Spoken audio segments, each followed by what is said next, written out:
What's up YouTube? I'm just another guy and welcome to my past Premier League here with Billericay Town FC. Let's just jump straight into this with the English season review of 2020-2021 season. So the season accumulated with Rotherham United lifting the N-Power League 2 title with Rotherham, Aldershot, Billericay and Forest Green looking forward to the prospect of playing at a high level next season. Basically what that means is we finished third, which I want to say I'm disappointed at, but the aim was to get promoted. We got that, and at least I can say I got the bare minimum. Of course, being picky in January, I said I wanted to win the league, but I mean that would have just been a bonus to come from promotion. But sadly, we couldn't get that. We can have to accept third yet again, getting promoted from League 2 with third. Forest Green coming up through the playoffs as well. But the main thing to take away from this is we'll be back playing at League 1 level next season, which is what ideally we wanted to be doing. So Premier League was won by Man City once more. Reading won a championship. Derby West now going up. Anyway, let's go to our division quickly though. So we actually got runner up in signing of the season with Rob Flint playing very well for us this season and getting there. The overachievers were Rotherham. I think whoever won the league was going to be the one of the overachievers because despite us just being relegated, still winning the league would have been a really big achievement for the club. Ryan Andrews, top goal scoring list. He's got some great target man stats there, 6'2" as well, probably what he plays as. Where are we? League 2, I need to stop scrolling all the way down. Callum Harris picks up most assists, and Mark Beck picks up highest average ratings for Oxford, 7.53 rating. The FA Cup was won by Arsenal. The Capital One Cup was won by Chelsea. City won the Community Shield, and AFC Wimbledon won the Johnstone Paint Trophy. So, Newcastle Daisy won the Europa League, so well done for them. So let's go into our table and actually show you where we finished. Of course, I just said we finished third. We had a very good goal difference in comparison to Aldershot, but near the end of the season we let ourselves down by slipping in certain results and ended up giving away our second place. So at one point as well, we were really in contention for first. As you can see, we're only 5 points off currently, so it was very tight at the top. Everyone was in and about the chance to win it, including Leyton Orient, who I'm surprised didn't go up, but more times than not, you see the team who finished 7th win the league, win the playoffs, because they're that team who make that late surge, the team that are always on form. Leyton Orient clearly weren't on as good as form as us. As them. Anyway, our past positions show that we were top at one point in our 37th game. We let ourselves slip though. Once we got up there, we sort of relaxed a bit, and it cost us positions. As you see, we actually slipped out of the playoff zone there in these for this while of games, and that was really poor of us. We shouldn't have done that. In the last game of the season, we managed to just take ourselves third, and I'm very happy with that. Despite, like I said, I wanted to get first, but end of the day, we got up. We didn't have to go through the playoffs, which I hate doing because there's always a chance you could lose. And yep, what more can I say? Let's go to transfer zones. People we brung in and out. Try and skip over them people we're signing next season, playing at a higher level. Out, Russell Beckford went out on loan, and Steve Arnold, the player the goalkeeper we signed at the start of the season, we sold for 10k. So it's not a bad little profit there. He played for us 12 times. And in the end, getting a 12k profit, I'm very happy with that. And Jez McCauley went out on to free transfer to Sheffield Wednesday. I said this last time as well. I didn't think he was ever going to make it. He come back off his 6-month loan from Cambridge, and I decided, I better send him off. Ended up playing 7 times for Sheffield Wednesday, who are a League 1 team. Did they just get relegated? No, they just got relegated from the Championship. So he definitely made a step up for himself. But I doubt he'll play many games because he's not a great goalkeeper. For us, we about Darren Graydon already, but Aaron Cleary, we loaned him in from Southampton. And not about right midfielder. Again, I thought we lacked there. We often do lack on the right side of the pitch. I think Jason Glynn went, I think he's just left us quite recently. I want to say, I don't remember, I've done this a while ago. But yeah, he'd come in, offered another option on the right, and Barry Stevens come in as a centre mid. More of a defensive centre mid. He's got some really good work rate, determination, composure, balance there, some main stats, and good cross corners, so a bit of a set piece man. He come in as someone who can play the defensive role in the midfield rather than some of the attacking roles that we do have, the attacking centre mids we do have at the club already. So I want a bad little loan signing. Not paying any of their wages. I feel like saying that every time I loan. And a load of people were released here. I just sort of skipped over them just because they were youth players that never made it. And in the end, we're let off the wage bill. So I'll make it. We are already planning for next season. I was already planning for next season pretty much before the end of the season anyway, because I was that confident. So when we slipped out, I sort of like, oh god, that's not very good. Anyway, let's go into our fixtures and have a look at how we did from January. So, Johnston Paint Trophy, we won 3-0. You already know about that because that was the last game before I did it. So that puts through to Johnston Paint Trophy South final in which you faced the bigger league opposition of AFC Wimbledon. They're currently in League One. And it was going to be a big game. If it's scrolling up, it was going to be a big game. It's going to be a tough game. It was over 2 legs. So the first leg, we lost 2-1. Will Brister got us a goal. It ended up being a consolation goal. But at the time, though, it put us back to 1-1, put us level. But Dre Wright put them back in the lead. You know what wasn't a bad game? We did get dominated. I have to admit to that. Just because our squad wasn't at the same level as them. And in the second leg, God damn, he's scrolling down. In the second leg, they ended up beating us 2-0. And dominating us once more. But this time we had a few more shots, but still possession-wise, we really did lack the ball most of the game. And of course, you don't have the ball, you can't score. And that's pretty much the simple technique AS would have used. And 1-2-0 with Anthony Stokes scoring a double in that game, 4-1 on aggregate. So disappointing we couldn't go further in that, but it's not a trophy we're expected to win. So end of the day, again, I can't be too disappointed with that. It would have been just a bonus to a promotion winning season more than anything, and may have actually caused us a bit of a distraction because I would have been resting players up for the final. I really want to win a trophy here with Billericay because I'm yet to do that, but like that wait is going to have to wait another season. Anyway, back to the league. I just wanted to show you that cup quickly because it was the only cup we were in. In the league, we drew 0-0 to Halifax, won 2-1 against Shrewsbury. Jones Diallo picking up a double. Then lost 3-0 to Walsall. That was a disappointing game. Just losing 3-0 to anyone is disappointing. The way it happened with 38% possession just made it really embarrassing for us. I'm disappointed. Just for the fact I know the team can play better, and these are one of the performances I'm talking about where we just let ourselves down. We lost too many games this season. We dropped points where we shouldn't have. We bounced back. Oye Lull picking up a 1-0 win. Then lost 1-0 to Rotherham. This was a disappointing game because at the end of the season it proved to be very vital. It was a very good game. Look, both teams having a lot of chances. We had a few more on. They had a bit more of the ball though, and they scored a very late goal. Really, looking back at this game, if they'd have drawn that game, we would have had a real good opportunity. If we'd have won that game, we deserved to win it. We had a lot more chances on target, ratio-wise and stuff, and I thought the squad played reasonably well, apart from Etheridge, who clearly made a mistake that cost us the goal. I'm just disappointing now looking back at that, to lose that 1-0. In between the 2 cup games, we drew 1-1 to Grimsby, sort of just resting up some players though. Playing Tuesday, Saturday and Wednesday is tough on any team, let alone a League 2 team. We then went on a good run though, 3 wins in a row, winning against Yeovil, Northampton and Burton. And I think around this time we were put top of the table. We said 37 games, there are 46 games, so 9 games back. 3, 6... Wait, I didn't do that right, did I? 3, 6, 9, yep. So after that Burton game, we were top of the table, and we really should have pushed on at that point. We really should have just cemented ourselves up there. But we didn't. We couldn't for some reason. We let ourselves down. We drew 2-2 to Carlisle and drew 1-1 to Oxford, showing that we were dropping points, and that dropped us back in a bit of trouble, making us worry about our automatic promotion spot. Then these 2 losses really were a kick in the teeth with Will Brister and Aaron Cleary, picking up nothing more than a consolation goal in these 2 games.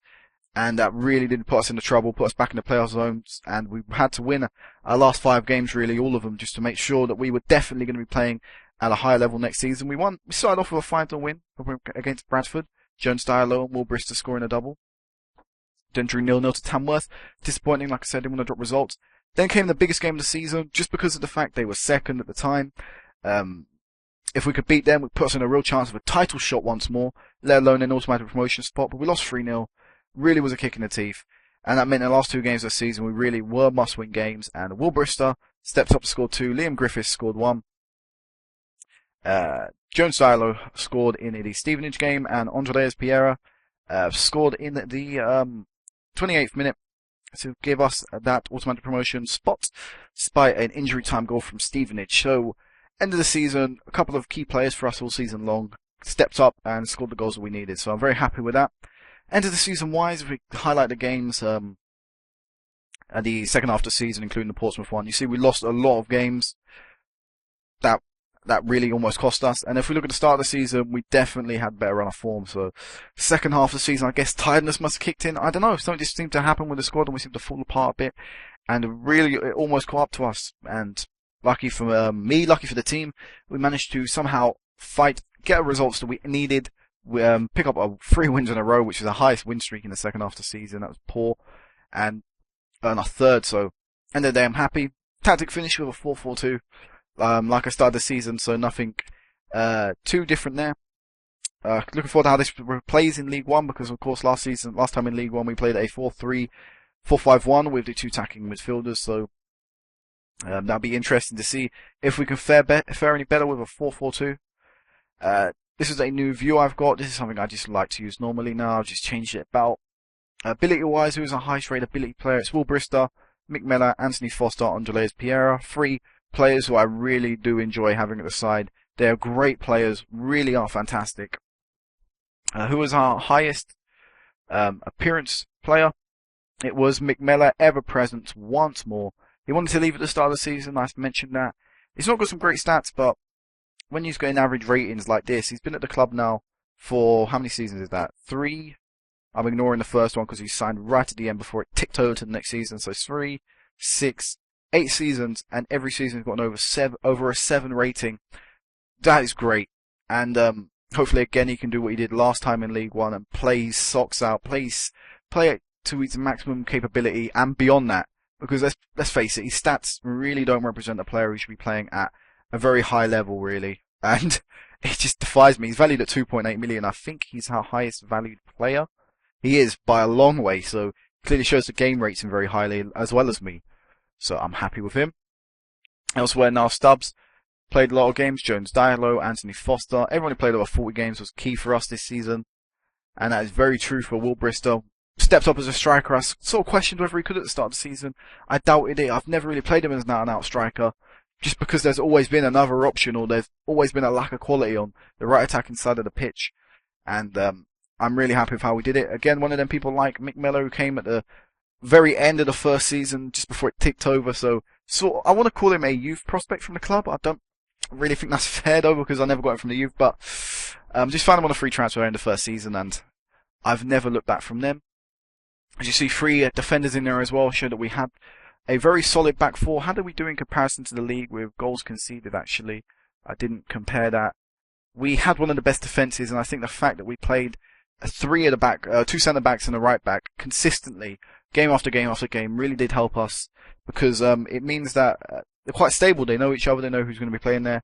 And Seb Paul as well played 33 games, so you can't take that away from him. Tommy Lomas with 23. So really, you knew the back 4 and you knew the left back was always a rotation option.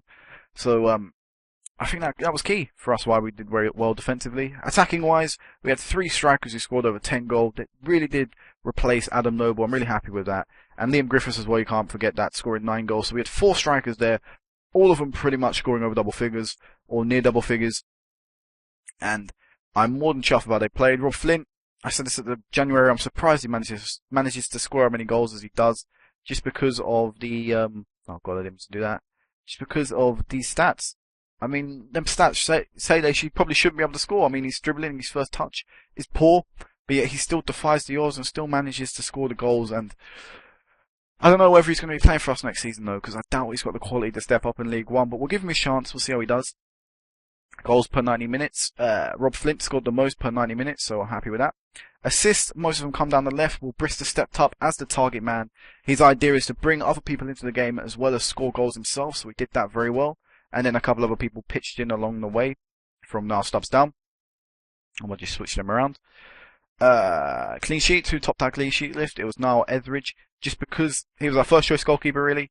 Darren Graydon stepped up 5 times, kept 2 clean sheets. Niall Etheridge there with an assist as well on his name, so that's not a bad little stat to have for him. Conceded per game, you see, he only conceded less than a goal a game, Niall Etheridge, so very happy with that. That shows a very good goalkeeper. He's very solid, but the defence helps out with that, like I said before. Very solid defence we have. And everyone over a 7 rating played their hearts out, played their socks out for us. It may be the exclusion of Graydon just because he only played 5 games, but everyone there played very well for us this season. I would want more over 7 average rating players, just for the fact we got promoted. And the fact we get promoted shows that we played well, but our players' average ratings aren't reflecting that. So, something I want to work on if we get promoted from League One, and when we get promoted from League One, really, because this series is pretty much defiant on the fact that we get to the Premier League. And Yeah, player of the matches, top Will Brister. I'd probably say player of the season. I couldn't separate between these two, Will Brister and Mick Miller. Both of them played really, really well. Be interested to see who the fans nominate. Awards. Let's see who was awarded. Some stuff. Any of our players on Player of the Month? No. Any of our players in Goal of the Month? Aaron clearly got it for that game. I'll see if actually, I can't bother to show you the goal. Takes too long time to load up and all that stuff. Who cares? Probably. Sometimes I think Goal of the Month is a bit. Nah. I mean, sometimes I don't rate the goal. Gareth Barry getting third there. We didn't get Manager of the Month at all. Didn't get Manager of the Year. Probably give it to the overachieving club. Actually, he probably deserves that. Ben Davis. Didn't get Young Player of the Year. Player of the Month. We already checked that. Players Team of the Year. Mick Miller got in that, so I'll probably edge him now. I'll probably give him Player of the Year then for our club, just for the fact that he's nominated in the league. Top goal scorer, we didn't get anywhere near that because they scored 35 goals. We had 4 strikers really who scoring their fair amount of goals, so I'd rather have that than one out-and-out goal scorer. And yeah, so we didn't get any awards, anything in the back room that I can talk about. I wonder did I bring in any staff? I don't actually remember. Staff. I did. We brung in, this is quite recently actually, this is in the 1st of June, so we brung in Lee Dames, I don't know, alright scout, nothing too special. Bear Mertesacker, great tactical coach, that's what I'm focusing on, his tactical knowledge as well is very high, so I think that's a good coach for us. He's replacing Phil Neville at the end of the season. I think Phil Neville was our old tactics coach, and Josh Rothwell come in as well as a scout. Not got some bad potential. Scouts grow as well. Their potential, judging player potential and ability all develop with them as a coach. So he's only 30, which means by the time he's 40, he could have really high scouting stats. So I'm happy with that. And yeah, that's all this stuff we brought in financially. We're not doing too bad. The money that we brought in from Adam Nobles has managed to hold us out to the end of the season. I already know from being in League One before though that it's not gonna the money we bring in from League One is not going to support us financially, so definitely need to get promoted to the Championship to see if we can fare any better financially in that level, so we can get back-to-back promotion again. I mean, why not? I said it last time. I said we can get back-to-back promotion. We got relegated, so this time I think the squad needs to be strengthened in certain areas, which I've already brought. I kind of want to show you them transfers now, but I'm going to wait. I'll hold out for you, but if we improve this role, and if I select multiple of them, striker, left mid, right mid. If we improve them roles and get some better backups maybe, of course we need a better centre back. Probably a better centre mid as well, sorry to Jacobson, but I doubt he'll be there much longer. If we can get some better backups as well, definitely help. And I'm still happy with Jones Styler. I'm happy for him to be playing at the next level because he played very well for us this season. I don't feel like being a trade to him. It's the best season he's had for us so far, so he'll probably play a couple of games next year. A few more than he did last time when we were in League One. And I think that's it. I can't think of anything more to show you. Anything happen historically that the club felt like they needed to landmark? Apart from a promotion, I already signed a 5-year deal 3 years ago, so I don't think I'll probably offer another 5-year deal sometime next season. What happens at the club? What's happening at the club in terms of... There you go, Mick Mellow's now on the icon list, and Alfie Mawson is in the favourite personnel, but he's no longer at the club, so he'll probably drop out of that soon. But Mick Mellow's entered the icons list. I really want to enter there as well. I mean, I've done a lot for this club, so I'm surprised I'm not there still. But yeah, I think that's it. I honestly think this is it for now. That red there will turn into a green pretty much at the same level as this, so really it'll just be a little blip, and hopefully it'll just continue to go up, continue to get to the Premier League. So until next time, guys, which will be the January update of 2022. Wow. Oh, that's a long time. Until then, peace out.